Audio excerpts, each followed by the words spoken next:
I'm fascinated by the Jordan Love subject matter, and that is lurking out there is a sneaky headline for the 2023 season. And the same thing for me with the Pittsburgh Steelers, and that is why, part and parcel, we are having Mark Kaboly of The Athletic call into the show, kind enough to do so after the Steelers took care of business in Atlanta last night. How are you, Mark? Pretty good, Rich. How you been? I'm doing great. You tell me. I mean, you've been around this team for over 20 years now.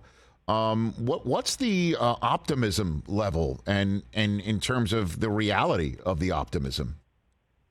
Well, the optimism, if you're talking about outside the organization and the fan base, you probably go as high as you can possibly go, then go another mile or two above it. I mean, it's just Kenny Pickett mania here in Pittsburgh, fan-wise, after this preseason he's put on it. It's been a flawless preseason, not only in numbers, just how he's been able to get better each and every week, and he looks like a totally different guy from last year. As for the Steelers, they have to be a little bit surprised too of the quickness of his development. I mean, we saw inkling of it. We saw a little pieces of it late last year against the Raiders and the Ravens when he was able to lead last-minute drives. I mean, it gave you a little peek into what he was able to do. The Steelers really didn't ask him to do a lot last year, so this year's has been a little bit different so far. They wanted to see how he's been able to handle everything on the offseason of getting better. And he's just been spectacular. It's with everything, Rich. I mean, it's with the throws. It's with the decisions. It's with the locker room stuff.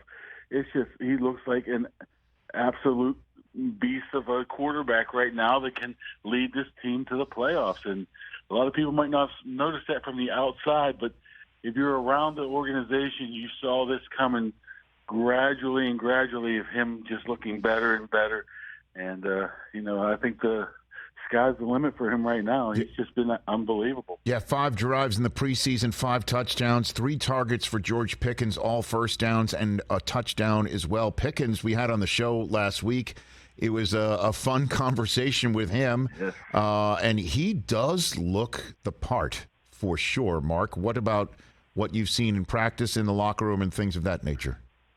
That's two straight years for George Pickens. As when we're talking about training camp, you get the ball anywhere near him, he's making the catch. There is not a ball that you get thrown to him and say, he's not going to be able to make that catch. He somehow makes it. And at first you thought maybe it's a little bit of a fluke. He's a guy that you don't know much about now.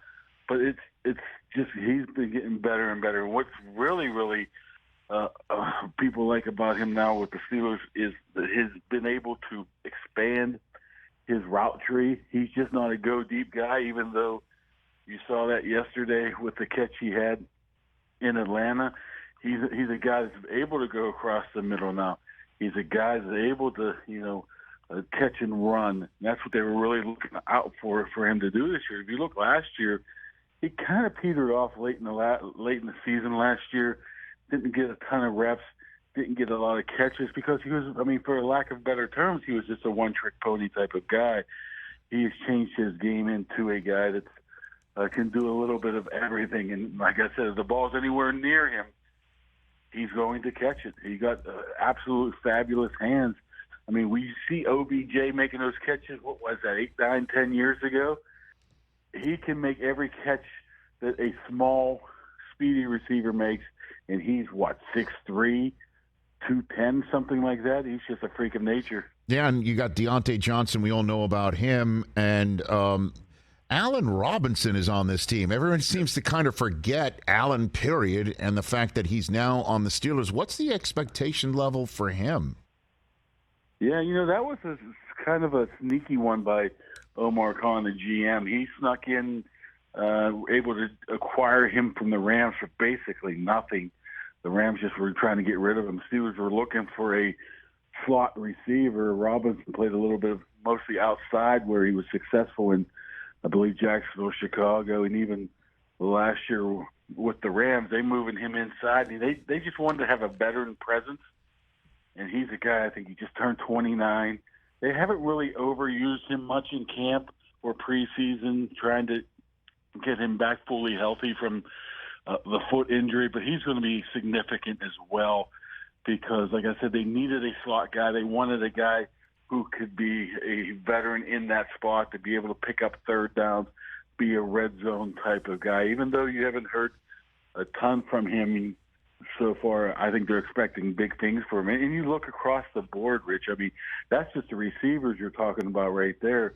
You throw Freiermuth in there, you throw Najee Harris in there, you throw Jalen Warren in there, Darnell Washington, Kenny Pickett. All of a sudden, you got a ton of weapons for Kenny Pickett to throw to or hand off to, and it's a really exciting time in Pittsburgh after a couple down years. They really think that it's not going to be, the 16, 17 points a game, that they can put up 23, 24, 25 points a game and play right there with teams like the best in the AFC, the Bills, the Chiefs, and teams like that. Well, what about Darnell Washington? He stands out in a crowd. Let's put it that way, right? And then when I saw him at the Combine off of his terrific career in Georgia, certainly his final year there, where he wasn't even, according to everybody and anyone with a set of eyes, and next year's draft will find out as well, the top tight end there in Georgia.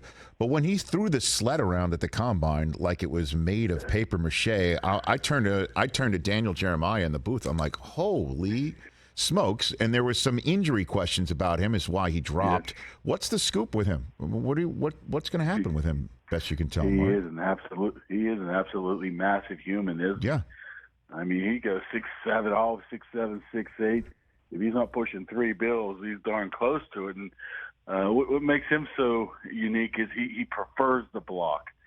Tight ends nowadays, they want to be the Kittles, they want to be the Kelce's and guys like that. Darnell Washington wants to knock somebody's head off first, then catch a pass later.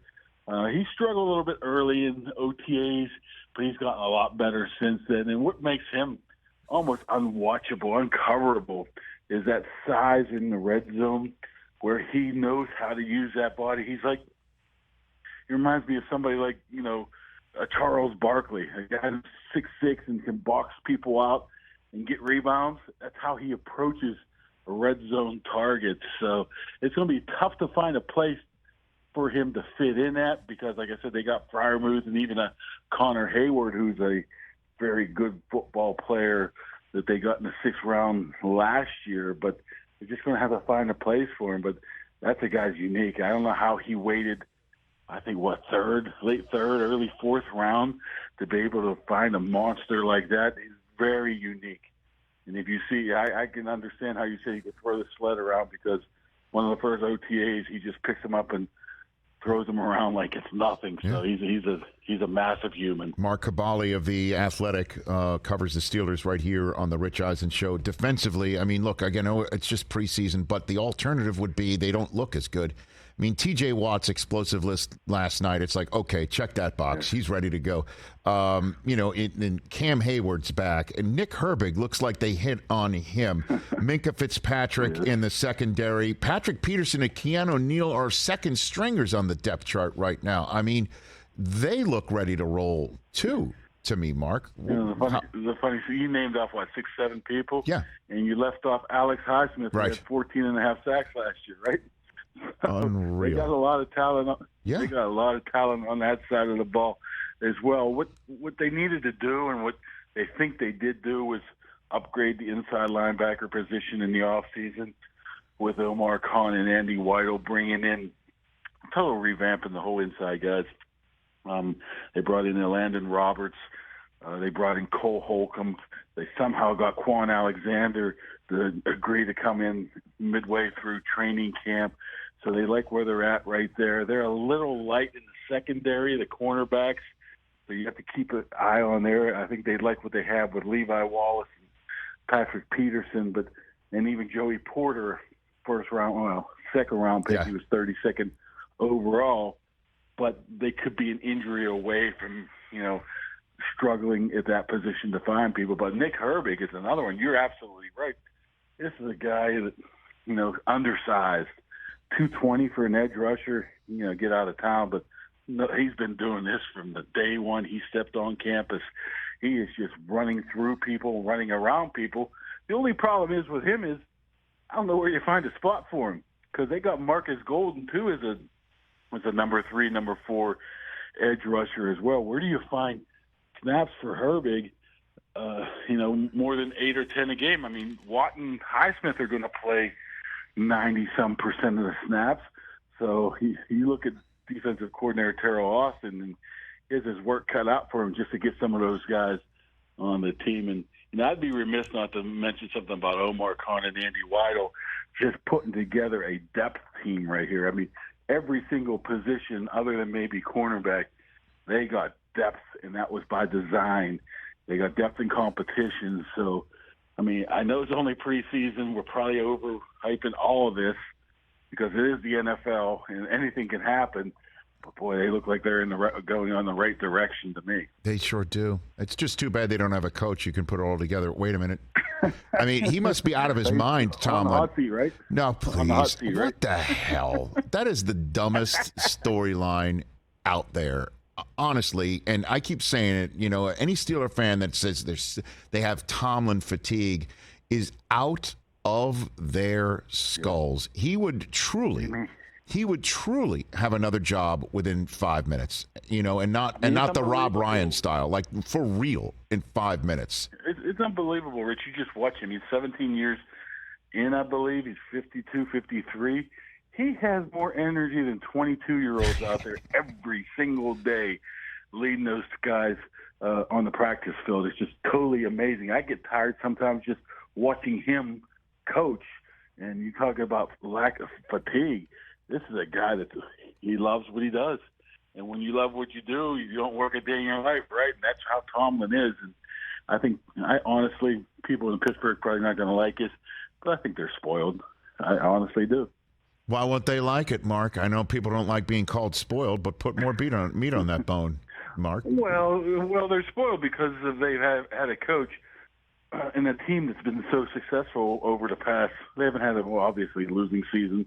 That rubs people the wrong way because when you say Mike Tomlin's never had a losing season, the next thing out of people's mouths are, yeah, but when was the last time you won a playoff game?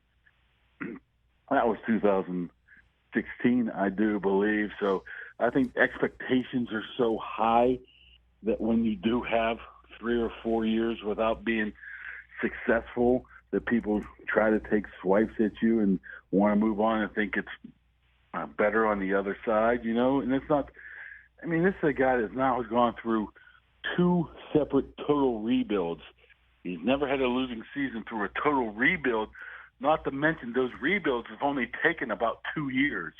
That's unheard of, and unless you're Bill Belichick, right? I mean, so I think they're just used to winning, and if they don't continuously win division titles and they continuously play for AFC championship games, people consider it a failure, and that failure would be then Mike Tomlin. Yeah, the division weekend of 2016's season, beating the Kansas City Chiefs to make the conference championship game, losing to Brady and the Patriots. That was the last time. Look, man, and I understand it. I'm a Yankee fan, so I think it might be something similar here. It's just like it's not about just 90-win seasons. Like, you got to make the World Series, and I totally get it. But I also know Tomlin's the man, and I see what he does in practice. Having broadcast meetings with him, like, you want to run through a wall, and so I guess my last question for you, Mark Kaboly of The Athletic. Why not the Steelers this year? Why not the Steelers this year? And I know it's not your job to cheerlead here or at all. Like, you tell it like it is. Why not, Mark? Yeah, I always look for the chinks in the armor, so to speak. Looking for being a negative person here, and it's hard to find stuff right now. The only thing I look at right now is it's an extremely hard division. Mm-hmm. I mean, the Bengals should be good, the Ravens should be good, the Browns should be a lot better. Extremely difficult conference. 8, 9, 10 deep that can potentially make the playoffs. That's it, and I just need to see it in game action. They've checked everything off so far. The OTAs, the mini camps, the preseason games. Everything has looked good. The only thing we haven't seen from them is consistency throughout the games. once you get into the season, you get 49ers right off the bat at Acrisure Stadium. That should give you a more read into it. But this is the NFL, man. It's crazier things have happened. Didn't the Eagles go from like 9-8 to winning it all within a year? So it's not totally out of the realm of possibility. Myself, I just need to see more of it, because when you have an absolutely perfect preseason and offseason like the Steelers have, I want to say that, wow, this just can't be like this. Something has to rear its ugly head and, knock them down a peg here if it's injuries or whatever it could possibly be. I'm just like that at heart. So maybe not. I just think big time is tough division, tough conference, and a lot of young people, a lot of new people. I truly believe, and I've been saying this for a while, this is the year before the year. I think they'll be good this year. Next year, I think, is the year where you're talking very possible a Super Bowl appearance. I don't know. Maybe they arrive early. A glass is half full, Mark, because if I'm not mistaken, I just heard you say the word Acrisure without biting it off. Isn't that what you're supposed to do in Pittsburgh right now? You're supposed to bite that word off, as you said? I think people still just call it Heinz Field around here. So hey, Los Angeles people still call it Staples around here. They can't get past it. Thanks for the call, Mark. Look for more of my calls throughout the season. Greatly appreciate it. All right. Thanks, Rich. That's Mark Kaboly of The Athletic. Catch the Rich Eisen Show every single day on the Roku channel, 12 to 3 Eastern, for free.